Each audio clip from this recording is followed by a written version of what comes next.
Hello बच्चों, चलिए प्रश्न पढ़ते हैं। तो प्रश्न में दिया गया है संबंधित जेनेरा एक में आते हैं। तो हमारे पास विकल्प हैं जाति, कुल, प्रजाति या वैरायटी, या फिर दिया गया है ब्रीड या नस्ल। तो इस प्रश्न की मुख्य अवधारणा के बारे में जान लेते हैं। तो यहाँ लिखेंगे मुख्य अवधारणा।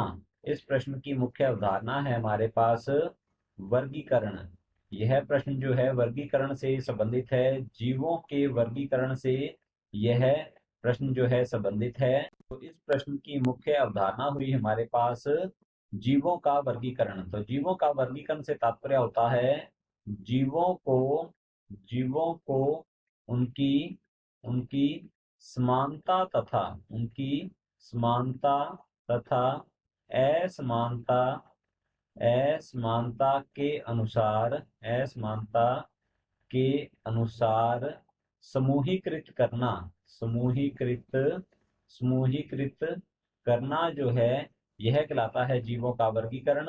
और जीवों के वर्गीकरण के लिए कुछ वर्गीकी संवर्ग जो है वो काम में लिए जाते हैं। और इन वर्गीकी संवर्गों के पदानुक्रम को कहा जाता है वर्गीकी पदानुक्रम। तो यहाँ लिखते हैं वर्गीकी पदानुक्रम।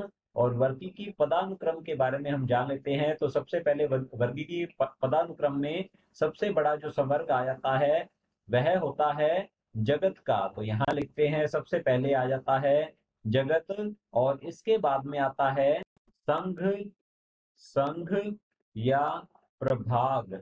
संघ या प्रभाग आता है। संघ जंतुओं के लिए और प्रभाग पादपों के लिए उपयोग किया जाता है।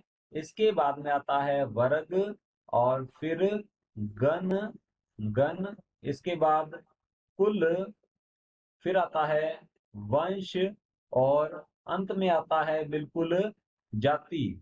तो यहाँ पर नीचे से ऊपर बढ़ने पर जो विविधता है यह भी बढ़ती जाती है। यह विविधता जो है यह बढ़ती जाती है, और ऊपर से नीचे आने पर विविधता जो है इसमें कमी आती है।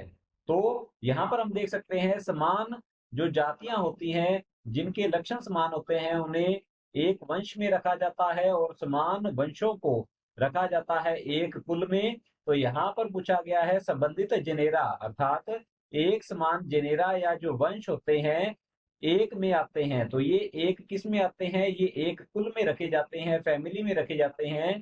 तो चलिए देखते हैं विकल्प को। विकल्प ए दिया गया है जाति, तो हमारा ए विकल्प गलत होगा। बी है कुल, तो हमारा बी विकल्प बिल्कुल सही उत्तर है। सी है प्रजाति या वैरायटी, तो हमारा सी विकल्प जो है ये गलत होगा। और डी है ब्रीड या नस्ल, तो हमारा डी विकल्प भी गलत होता है। विकल्प हमारा बी बिल्कुल सही उत्तर है। आशा करता हूं आपको समझ में आया होगा। धन्यवाद।